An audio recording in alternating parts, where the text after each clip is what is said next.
Hey, good morning, guys. Coming to you with a new gardening video. Just a little update. Got my squash that's growing among some weeds I have to weed out.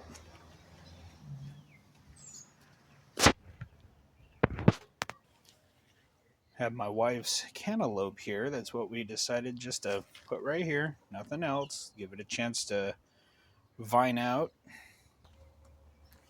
Did a lot of weeding last week over here. Over here yesterday, I actually planted my hummingbird sage. Kind of cleaned it up a bit and try to revitalize the soil. Oh, yes. One of the early sunflowers. Look how that grew. It grew flat at first and then it started trying to, I'm guessing, reaching for the sun. This isn't one that I planted this year. This just kind of came up. Trimmed and weeded around the rose bushes. And we got the blackberry vine in full force. Definitely. Let me see. Probably too blurry having the. Oh yeah, there we go. All the blackberries that are starting to grow. Some sunflowers, not a lot have come up. I think maybe this ground needs a bit of a tune-up. The soil over here, I'm going to wet the ground a little bit before I leave for the day. I want to plant some perennial flowers over here. I'm going to give it a little bit of a tune-up over here with the soil. Over here, this is the standalone sunflower. Maybe we'll see some good things. I don't know. I planted some all along here. For the past 2 years, haven't had much of a problem. I don't know. Of course, the fig tree. I think it's going to be a really good producer this year.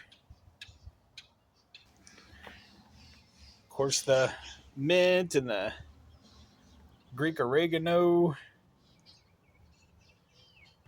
I really need to get these blackberries out of the pots and into the ground.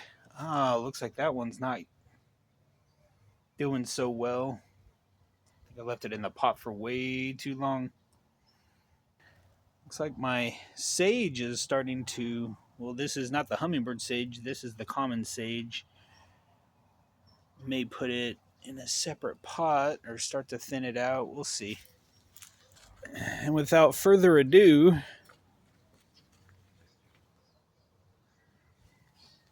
got the tomato plants. I believe all 4 of them are different.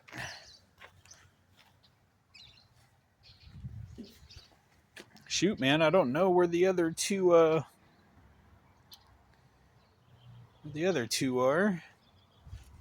tags tell me what they are. I may have to look around there. I know the missus put one for there, one for there.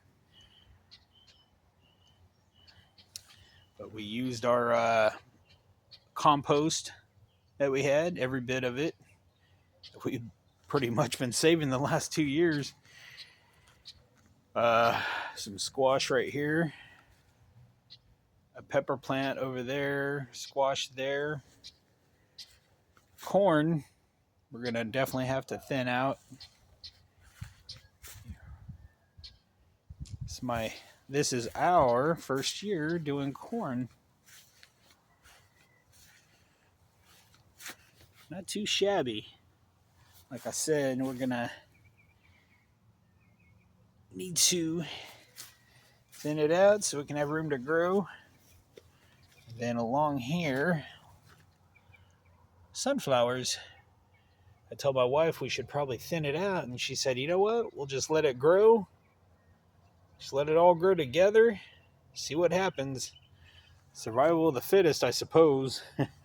Whichever one grows bigger. I mean, usually that's how it works in nature. Might makes right. Well, maybe it doesn't make right, but it's just kind of the way it is. Usually the bigger something is, the more dominant. But yeah, I will continue to see. I'm trying to have a bit of a wall built up so that way it retains the water. It's a bit difficult when you, I don't know, I'm going to have to see what I can do right here, but need more soil. I could always use more soil. But yeah, I'll have to continue to maintain the weeds, stuff like that. I try to do a little bit every day if I need to, so that way it doesn't all build up on me by the time it gets to my next day off. Plus, I can just come out here, enjoy the evenings. Just before the sun goes down, or even if the sun goes down, I can flip on a light and just relax, come out here, pull a few weeds every evening. I like being out here in the morning on my days off, though. And maybe the evenings too. Why not, right? This is what I got. I got the corn, got the squash, got the tomatoes. So, thinking about going and getting some fish fertilizer. Giving the corn a little something. I don't know. We'll see. Gonna spend some time with the missus today after we drop our son off. So, all right, guys. I just wanted to give you a little tour on what's going on. All right. Bye, guys.